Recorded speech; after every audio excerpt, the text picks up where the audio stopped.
नमस्कार। और अपनी आज की इस वीडियो में हम टेबल टैग के बारे में पढ़ने वाले हैं और यहाँ पर शुरुआत से देखेंगे टेबल टैग क्या होता है, उसमें क्या एट्रीब्यूट्स हैं और उसको किस तरीके से हम मॉडिफाई कर सकते हैं।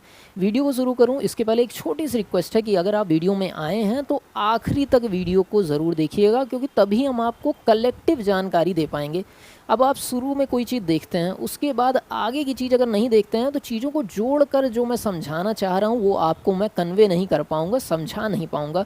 तो बस आखिरी तक देखिएगा और हमारी ज़िम्मेदारी है कि हम पूरा टेबल टैग आपको समझा ले जाएंगे इसी वीडियो में। तो चलिए शुरुआत करते हैं। सबसे पहले मैं टेबल के बारे में कुछ जानकारी आपको देना चाहता हूं, और मुझे पता है आप सभी को ये चीज़ पता है, फिर भी सुन लीजिए, आपके कुछ काम की जानकारी यहाँ पर निकल सकती है। ये बेसिक्स हैं, ये पता होने चाहिए।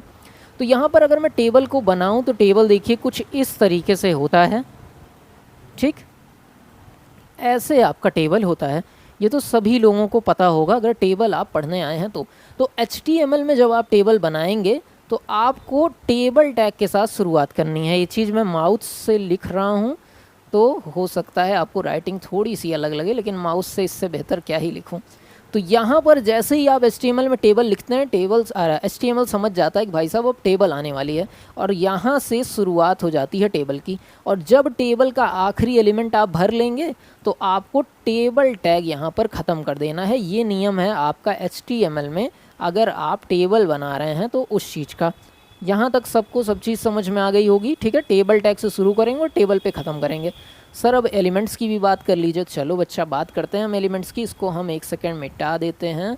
और यहाँ पर दो चीज़ समझिए कि कोई भी आपकी टेबल है तो उसमें दो चीज़ होती है, एक होती है रो और एक होती है कॉलम। तो ये जो सीधी सीधी लाइनें देख रहे हो इसको हम क्या कहते हैं? रो कहते हैं। ये हमारी क्या है? रो हैं। और जो खड़ी खड़ी लाइनें हैं वो हमारी क्या होती हैं? वो हमारी कॉलम होती हैं। और जब ये मिक्स होता है तो यहाँ पर एक सेल बनता है और इसमें आपका एलिमेंट आता है। ये जो बॉक्स है इसी के अंदर आपका एलिमेंट सारा आता है। तो HTML में कहा गया है कि जब भी आप नई रो लेंगे तो आपको TR टैग लगा देना है, टेबल रो टैग लगा देना है। TR टैग से क्या होता है भाई? TR टैग से आपकी नई रो ली गई है ये HTML को पता चल जाता है। जैसे यहाँ पर आप पहली रो शुरू करेंगे तो आपको एक बार TR लिखना है, और जब आप सारे एलिमेंट भर लेंगे तो आपको यही TR टैग ख़त्म कर देना है। इस TR टैग को आपको ख़त्म कर देना है। तो HTML समझ जाएगा कि आपका रो यहाँ से शुरू हुआ है और यहाँ पर ख़त्म हुआ है। जैसे यहाँ पर शुरू हुआ और यहाँ पर ख़त्म हुआ, तो यहाँ पर आपको TR टैग लगा देना है और यहाँ पर आपको TR टैग ख़त्म कर देना है। अभी मैं सारी चीज़ें बनाकर भी दिखाऊंगा, एकदम परेशान मत होइए। चलिए, अब सर रो तो बन गई, लेकिन उसके एलिमेंट में वैल्यू कैसे देंगे? तो मान लो यहाँ पर कितने एलिमेंट है? 1 2 3 4 5, 5 एलिमेंट हैं। तो हमको जब भी एलिमेंट्स की वैल्यू देनी हो तो हमको लिखना पड़ता है TD। और यहाँ पर आप जो चीज़ लिखेंगे, मान लीजिए यहाँ पर 1 मैं लिख दूँगा तो इस बॉक्स में 1 चला जाएगा। ठीक, इसी तरीके से मैं दोबारा अगर TD लिखूँगा और उस TD में मैंने लिख दिया 2, तो ये दूसरे में 2 आ जाएगा। फिर इसी तरीके से 3 4 और 5। और जब सारे एलिमेंट्स आप भर लेंगे तो आपको आखिरी में TR लगाकर इस रो को बंद कर देना है। फिर जैसे ही अगला रो शुरू होगा फिर से आपको TR लिखना है। जैसे ही आप दोबारा से TR लिखेंगे, एक TR को बंद करने के बाद तुरंत दूसरी रो एक्टिव हो जाएगी, और इसी तरीके से दूसरी रो में भी आपको TD करके एलिमेंट लिखना है और आखिरी में TR के साथ बंद कर देना है। हम बना रहे हैं, परेशान मत होइएगा, ठीक है? अभी बना कर भी दिखा रहे हैं इस चीज़ को। तो ये वो तरीका है जिससे आपको एलिमेंट्स बनाना है। TD टैग को बंद नहीं करना है, ध्यान दीजिएगा इस चीज़ को। तो चलिए अपनी टेबल हम बनाते हैं। सबसे पहले यहाँ पर हम शुरुआत करते हैं टेबल की। तो हम लोग सबसे पहले HTML से टैग को शुरू करते हैं। इसको थोड़ा सा बड़ा कर ले रहा हूँ ताकि आपको दिखाई दे। तो हमने HTML से शुरुआत की और HTML से इस चीज़ को बंद कर दिया। अब इसके अंदर दो पोर्शन होते हैं, एक होता है आपका हेड वाला और दूसरा आपका क्या होता है? सॉरी, हेड अगर ओपन हुआ है तो हेड बंद होगा, और दूसरा पोर्शन आपका क्या होता है? बॉडी वाला। तो बॉडी अगर टैग आपका ओपन हुआ है तो बॉडी टैग भी आपका क्या होगा? बंद होगा। ये तो बेसिक्स हैं, ये हर लेक्चर में आपको करने ही करने हैं। उसके बाद बारी आती है हमारे टाइटल की। टाइटल टैग आ गया। ठीक, अब टाइटल टैग आया है तो टाइटल टैग हमारा बंद भी होगा, तो हमने टाइटल टैग को यहाँ पर बंद भी कर दिया। और टाइटल हमने दे दिया टेबल, सॉरी टेबल, बस टेबल 1 दे दिया, ठीक है। ये टाइटल हमारा हो गया। और अभी बॉडी में हमने कुछ लिखा नहीं है। अब हमने पढ़ा था जब भी हम HTML की फ़ाइल बनाएंगे तो उसको सेव करते समय हम इसको सेव करते हैं। सेव करते समय क्या करना है, नाम में डेस्कटॉप पे ही लिख दे रहा हूँ मैं, टेबल नाम से इसको सेव भी कर रहा हूँ, table.html नाम से लिखा और इसको हमने सेव। अब ये फ़ाइल हमारी सेव हो चुकी है। अगर हम चाहें तो यहाँ पर हम डेस्कटॉप पर जाकर इस चीज़ को देख भी सकते हैं। टेबल नाम की फ़ाइल है, ओपन विथ किया, गूगल क्रोम की सहायता से ओपन कर लिया और ये देखिए हमारी फ़ाइल आ गई है। लेकिन अभी इसमें हमने कुछ किया नहीं है तो कुछ दिख भी नहीं रहा है। अब चलिए हम टेबल बनाते हैं यहाँ पर और आपको दिखाते हैं। तो बॉडी के अंदर ही टेबल बनेगी। तो हमने बॉडी के अंदर सबसे पहले क्या लिया, सबसे पहले बॉडी के अंदर हमने लिया एक टेबल टैग, ठीक है। और इस टेबल टैग को हमने क्या किया, बंद कर लिया। यही तो सबसे पहली चीज़ हमने कही थी कि टेबल टैग बनाना हो तो टेबल टैग से शुरू करेंगे और टेबल टैग से ख़त्म करेंगे। तो हम टेबल कैसी बना रहे हैं, हम टेबल ऐसी बना रहे हैं जिसमें 2 रो होंगे और 2 कॉलम होंगे, सिर्फ इतना ही रहेगा, 2 रो और 2 कॉलम रहेंगे, ठीक। हम इसको कहीं पे बना भी लेते हैं ताकि आपको आसानी हो। चलिए यहीं पे हम बना लेते हैं और इसी के सहारे आपको हम बनाकर दिखाएंगे भी। चलिए यहाँ पर हमने बनाया और इधर हम लिखेंगे 1 और इधर लिख देंगे कोई नाम और इधर लिखेंगे 2 और इधर लिख देंगे कोई नाम। नाम हम लिख देते हैं, मान लीजिए नाम रहेगा R और नाम रहेगा S। ये 2 चीज़ रहेगी यहाँ पर, ठीक। थोड़ा सा गंदा हो गया, साफ़ कर लेते हैं। ये हो गया R नाम और दूसरे में S नाम हो गया। कुछ इस तरीके की टेबल हमको बनानी है। चलिए अब बनाते हैं यहाँ पर। तो सबसे पहले हम पहली रो को एक्टिव करना चाहते हैं। पहली रो यहाँ पर शुरू हो रही है तो हम लिखेंगे TR, ठीक है। अब रो शुरू हुई है तो उसमें एलिमेंट्स डालने हैं। तो ये देखिए ये हमारा पहला एलिमेंट यहाँ पर है, ठीक। तो हम पहला एलिमेंट डालने के लिए हम यहाँ पर लिखेंगे TD। एलिमेंट डालने के लिए TD लिखा जाता है और पहला एलिमेंट क्या है, 1, ठीक है। हमने 1 लिख दिया। उसके बाद दूसरे एलिमेंट की बारी आई। दूसरा एलिमेंट क्या है, R है, तो हमने फिर से लिया TD और हमने लिख दिया R, ठीक है। अब यहाँ पर देखिए हमारे दूसरे एलिमेंट के बाद तो आगे कुछ है नहीं, तो हमने इस TR को बंद कर दिया। यहाँ पर TR को क्या किया, हमने बंद कर दिया। यहाँ पर TR हमारा बंद हो गया। सॉरी, इसके नीचे ले आते हैं। अब हमारी पहली रो कंप्लीट हो गई है। अब हमें दूसरी रो की तरफ जाना है। तो दूसरी रो के लिए हमने यहाँ पर फिर से क्या लिया, TR लिया, ठीक। और दूसरी बार जैसे ही TR लिखेंगे हमारी रोज़ यहाँ पर एक्टिव हो गई हैं। अब दूसरे रो में हम एलिमेंट भरना शुरू करते हैं। हमने लिया सबसे पहले TD और यहाँ पर लिखा, क्योंकि यहाँ पर 2 है सामने तो हमने 2 लिखा और फिर नीचे गए, फिर दूसरा TD लिया और इसी तरीके से S हमने लिख दिया। और यहाँ पर भी हम देखें तो दूसरी रो हमारी कंप्लीट हो गई है तो हमने TR लगाकर इस चीज़ को बंद कर दिया, ये क्लोजिंग टैग लगा दिया। कुछ इस तरीके से हमारी ये टेबल बनकर तैयार हो गई है। अभी हम देख भी रहे हैं सेव करके, यहाँ तक आपको समझ में आ गया होगा, ठीक है। अब चलिए इसको हमने कर लिया सेव। हमने HTML वाली अपनी फ़ाइल ढूंढी, कहाँ पर खुली थी, ये फाइल है हमारी। और इसको हम जब ओपन करते हैं तो ये देखिए ये हमारा 1 और R, 2 और S इसी तरीके की टेबल आ गई है।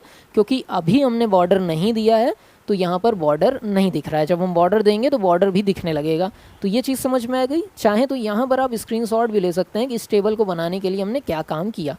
चलिए आगे की तरफ बढ़ रहे हैं। चलिए अब यहाँ पर टेबल बन गया है, अब इसमें हमें बॉर्डर देना है। तो बॉर्डर किस तरीके से हम दे सकते हैं, ये भी बहुत आसान है। जो ये आपका टेबल टैग है इसी के अंदर आपको लिख देना है बॉर्डर, ठीक है, BORDER is equal to border की वैल्यू दे देनी है। हम बॉर्डर की वैल्यू 1 दे रहे हैं, देख रहे हैं, सिंपल सा ऐसे लिखना है। और आपको जाना है अपने वेब पेज पे और उसको जैसे ही आप रिफ्रेश करेंगे देखिए बॉर्डर आ गया, देख रहे हैं नहीं। इस तरीके से कुछ आपका बॉर्डर यहाँ पर दिखता है। चलिए जो हमारा अगला पॉइंट है वो है सेल पैडिंग। अब सेल पैडिंग क्या चीज़ होती है, जैसे ये सेल है आपकी, ठीक, कोई सेल है आपकी। अब इसके बीच में जो ये स्पेस होता है ये वाला, इसको हम कहते हैं सेल पैडिंग। अभी इसको मैं करके दिखाऊंगा तो एकदम आसानी से आपको समझ में आ जाएगा। तो चलिए हम कोड पर चलते हैं और यहाँ पर देखिए हम बॉर्डर में ही लिखते हैं cell padding is equal to, और यहाँ पर वैल्यू हम दे देते हैं मान लीजिए 20 या 25, जो भी आपको देना हो यहाँ पर दे दिया, सेव कर दिया। और अपने वेब पेज पे चलते हैं और जब इस चीज़ को मैं रिफ़्रेश करूँगा, अभी देख लो ध्यान से कैसा है। अब रिफ़्रेश जब कर रहा हूँ देखो बदल गया कि नहीं, कि यहाँ पर आपको स्पेस देखने को मिल रहा होगा, देख रहे हैं, ये चीज़ आपको स्पेस देखने को मिल रही होगी। और यही जो स्पेस है उसी को हम कहते हैं सेल पैडिंग। सेल पैडिंग मतलब सेल के बीच में जो जगह है उसको बढ़ाना या घटाना। इसको थोड़ा सा और बदल के भी हम देख लेते हैं। मान लीजिए हम यहाँ पर रख देते हैं 40। देखो अब और बड़ा हो जाएगा, देख रहे हो इतना बड़ा हो गया। कुछ इस तरीके से हम सेल पैडिंग दे सकते हैं। इसको कम कर लेते हैं या हटा ही देते हैं। जब इसको आप हटा देंगे तो ये नॉर्मल साइज़ में आपको सेल की स्पेसिंग होकर मिल जाएगी कुछ इस तरीके से। चलिए अगला हमारा पॉइंट यहाँ पर क्या है, वो है सेल स्पेसिंग। अब दो सेल के बीच में जो स्पेस होता है उसी को सेल स्पेसिंग कहते हैं। इसका एक सिंपल सा एग्जांपल देखिए, हम यहाँ पर गए और यहाँ पर हमने लिखा सेल स्पेसिंग, ठीक है, इज इक्वल टू, और वैल्यू वही अपनी 20-25 जो भी देना हो दे सकते हैं। अब इस चीज़ को जितनी बार मैं कुछ लिख के वेब पेज पर जाकर रिफ्रेश करता हूँ उससे पहले मैं नोटपैड की फ़ाइल को सेव करता हूँ, क्योंकि कंट्रोल एस से मैं कर रहा हूँ तो वो चीज़ आपको दिखती नहीं है। लेकिन पहले के लेक्चर में बताया है कि कुछ भी नोटपैड में कर रहे हैं, अगर वो चाह रहे हैं कि आपके वेब पेज में डिस्प्ले करे तो उस चीज़ को सेव कर दिया करिए। तो यहाँ पर हम गए और इस चीज़ को रिफ्रेश किया तो देखिए सेल्स के बीच में स्पेस बढ़ गया। ये चीज़ क्या कहलाती है, सेल स्पेसिंग। सेल पैडिंग और सेल स्पेसिंग में क्या अंतर है कि सेल स्पेसिंग सेल्स के बीच का अंतर बढ़ाती है, और अगर बात की जाए सेल पैडिंग का तो ये अंदर की बात है, सेल स्पेसिंग बाहर की बात है। समझ रहे हैं इस चीज़ को। चलिए अगले पॉइंट की तरफ चलते हैं। अब मान लीजिए आपको टेबल के अंदर बैकग्राउंड कलर चेंज करना हो तो उसके लिए आपको क्या करना होगा, बहुत आसान है। आपको जिस भी रो में बैकग्राउंड चेंज करना हो वहाँ पर आप जाइए, ठीक है। वहाँ पर हम चले गए, TR के अंदर मान लीजिए गए और यहाँ पर हमने लिखा BG कलर और यहाँ पर हमने लिख दिया रेड। अब इस चीज़ को सेव कर दिया, वेब पेज में गए और रिफ्रेश किया तो देखिए जिस रो में हम चाहें उस रो में वो कलर हम लगा सकते हैं। दूसरे वाले में चलो पिंक लगाते हैं, तो यहाँ पर हमने लिखा BG colour is equal to, और यहाँ पर हमने दे दिया पिंक, और ये वेब पेज हमारा रिफ्रेश हमने कर दिया। देख रहे हैं कुछ इस तरीके से आप वेब पेज में टेबल में अगर चाहें तो कलर देना तो स्पेसिफिक रो में अलग अलग कलर भी दे सकते हैं, कोई दिक्कत की बात नहीं है। चलिए अगला और मोस्ट इम्पॉर्टेंट पॉइंट यहाँ पर है आपका टेबल में अगर आप रो स्पैन और कॉल स्पैन करना चाहते हैं। अब इस चीज़ को यहाँ पर समझिए कि मान लीजिए ये आपकी टेबल है, अब इसको बहुत ध्यान से समझिएगा, इसी में बच्चे कंफ्यूज होते हैं। ये आपकी टेबल है, ठीक, इसको देखिए यहाँ पर हमने बना दिया। अब इसमें अगर आप कॉलम को मिक्स करना चाहते हैं, जैसे ये मैंने ली रेज़र और यहाँ पर मैंने, चलिए एकदम से ही मिट जा रहा है तो हमें इस तरीके से नहीं दिखाना है, चलिए ऐसे दिखाते हैं हम आपको। मान लीजिए इसी ऊपर वाली टेबल को हम इस तरीके से बनाएं कि आपका जो ऊपर वाला रो है वो मिक्स हो जा रहा हो, मतलब ऊपर वाले रो में जितने कॉलम थे वो आपस में मिक्स हो जा रहे हों। तो यहाँ पर क्या यूज़ हुआ है, कॉल स्पैन यूज़ हुआ है। क्या चीज़, कॉल स्पैन। अगर इसी में हम इस तरीके की टेबल आपको बना दें और यहाँ पर आप देख रहे हैं पूरी रो मिक्स हो गई है, तो इस चीज़ को रो स्पैन कहते हैं। ये आपका कॉल स्पैन है और ये आपका रो स्पैन है, इसी को हम यहाँ पर सीखने जा रहे हैं। तो सबसे पहले हम कॉल स्पैन की बात करते हैं। तो यहाँ पर हम 1 और R को आपस में मिलाने वाले हैं, मतलब 1 वाली जो आपका यहाँ पर सेल है उसको पूरे में ले जाएंगे। तो इसको देखिए किस तरीके से हम कर सकते हैं। तो हम जाएंगे यहाँ पर और यहाँ पर TD उठाएंगे और यहाँ पर लिखेंगे कॉल स्पैन, ठीक है। अब कॉल स्पैन में कितने कॉलम मिक्स हो रहे हैं, 2 कॉलम मिक्स हो रहे हैं, तो हमने यहाँ पर लिखा 2 और ये कॉल स्पैन हो गया। और क्योंकि दोनों कॉलम मिक्स हो जा रहे हैं तो यहाँ पर इस वैल्यू का कोई मतलब नहीं है। इसको सेव किया, वेब पेज में गए और जब इसको हमने रिफ्रेश किया तो देखिए दोनों कॉलम मिक्स हो गए। कॉल स्पैन वाला काम यही है। और अगर रो स्पैन हम मिक्स करते, इसके लिए यहाँ पर हमने लिखा रो स्पैन और इज इक्वल टू वैल्यू दे दी 2, और यहाँ पर इसका तो अब कोई काम है नहीं तो इसको हटाकर सेव कर दिया। क्यों काम नहीं है इसको यहाँ पर समझिए कि जब ये आपका R और S की सेल एक हो जाएगी तो ये S वाली खिसक के बाहर निकल जाएगी। अब बाहर निकले इससे अच्छा है हमने डिलीट कर दिया। तो इसको यहाँ पर हटाया, रिफ्रेश किया और देखा कि ये दोनों चीज़ें आपस में मिल गई हैं। क्योंकि यहाँ पर रोज़ मिक्स हो रही हैं तो इसलिए इसको क्या कहा जाता है, रो स्पैन कहा जाता है।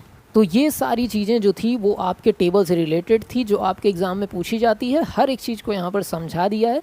फिर भी अगर कोई डाउट हो तो कमेंट सेक्शन आप ही के लिए खुला है, कमेंट करके पूछिए। वीडियो अच्छी लगती हो तो लाइक सब्सक्राइब ज़रूर कर दीजिएगा, क्योंकि ऐसे फ्री कंटेंट आप पूरे यूट्यूब पे ढूंढेंगे तो ओ लेवल के मतलब आप ढूंढ लीजिए, कंपेयर कर लीजिए, फिर आइए लाइक कर दीजिएगा हमारी वीडियो को। नमस्कार, जय हिंद।